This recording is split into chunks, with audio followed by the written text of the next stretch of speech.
the eventful Sunday afternoon.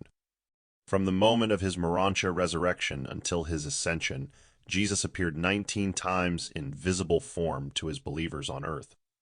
He did not appear to his enemies or to those who could draw no spiritual benefit from his resurrection. His first appearance was to the 5 women at the tomb, his second to Mary Magdalene, also at the tomb.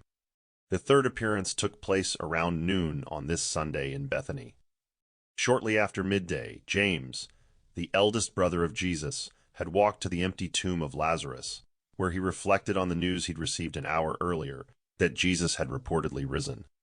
James had always been inclined to believe in his older brother's mission, but he had lost touch with Jesus' work long ago and had gradually begun to seriously doubt whether his brother was the Messiah. Just as James stood before the empty tomb, Mary Magdalene arrived in Bethany at the house where Jesus' family was staying. She excitedly began telling the family about her early morning experiences at Joseph's tomb. Before she could finish, David Zebedee arrived as well.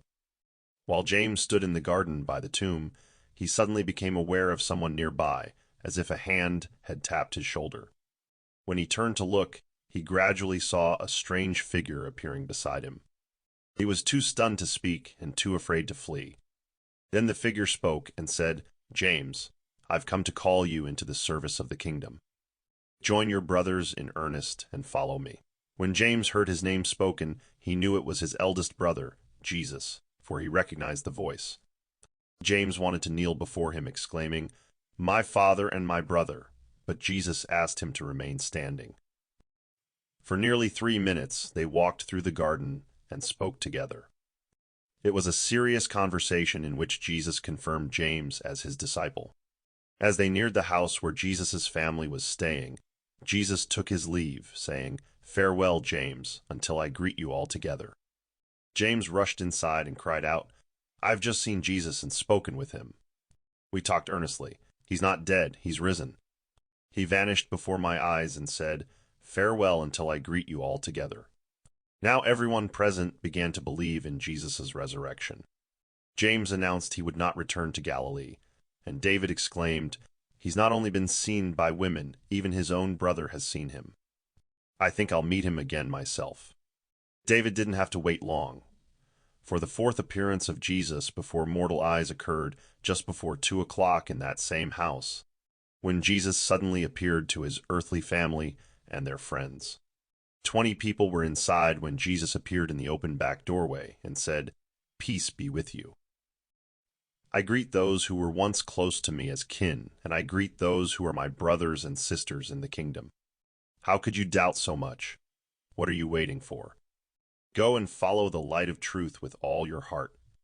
Doubt no more, but enter the kingdom of your heavenly Father and prepare to receive the Spirit of truth." As some of those present recovered from their shock and moved to embrace him, he vanished from their sight. They all wanted to rush to the city to tell the doubting apostles what had happened, but James held them back. Only Mary Magdalene was allowed to return to Joseph's house. James forbade them from going to the city out of caution. The Sanhedrin still intended to arrest Jesus' followers. As far as we know, this was the only appearance to his family. James never revealed what Jesus said to him, but he later settled in Jerusalem, where he grew to become the first leader of the church. The fifth appearance of Jesus to those who recognized him took place that same Sunday afternoon, around 3:45, at the house of Joseph of Arimathea. More than 20 believers were gathered there, including Mary Magdalene once again.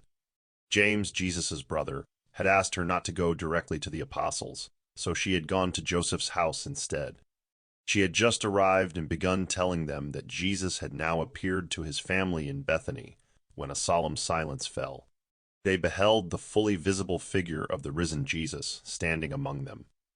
He greeted them, saying, "Peace be with you. In the fellowship of the kingdom, there will be no Jew or Gentile, no rich or poor, no free or slave, no man or woman. You are all called to proclaim the good news that freedom for humanity is found in sonship with God. Invite everyone to enter the kingdom of heaven. Go into all the world to preach this gospel and strengthen those who believe in it. Do not forget to help the sick and encourage the faint-hearted and the fearful. And I will always be with you, even to the ends of the earth." When he had spoken these words, he vanished from their sight, while the women fell to the ground and worshipped God in silence. Of the 5 morontia appearances of Jesus that had occurred so far, Mary Magdalene had witnessed 4. That Sunday afternoon, news began to spread slowly through Jerusalem that Jesus had risen from the dead, reaching the Jewish leaders before evening. These rumors jolted the Sanhedrin awake. After a hasty consultation with Annas, Caiaphas called a meeting of the council. During this meeting, they resolved to expel anyone who testified to Jesus' resurrection from the synagogue. They had dared to think they were done with Jesus, but they were about to discover that their real troubles with the man from Nazareth had only just begun.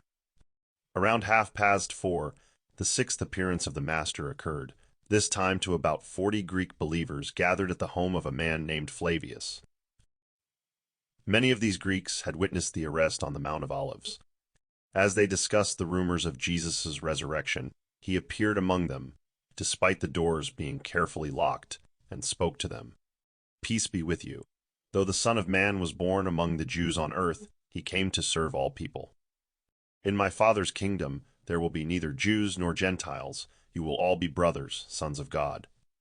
Go out into the whole world and proclaim this gospel of salvation, and I will be your friend in the brotherhood of faith.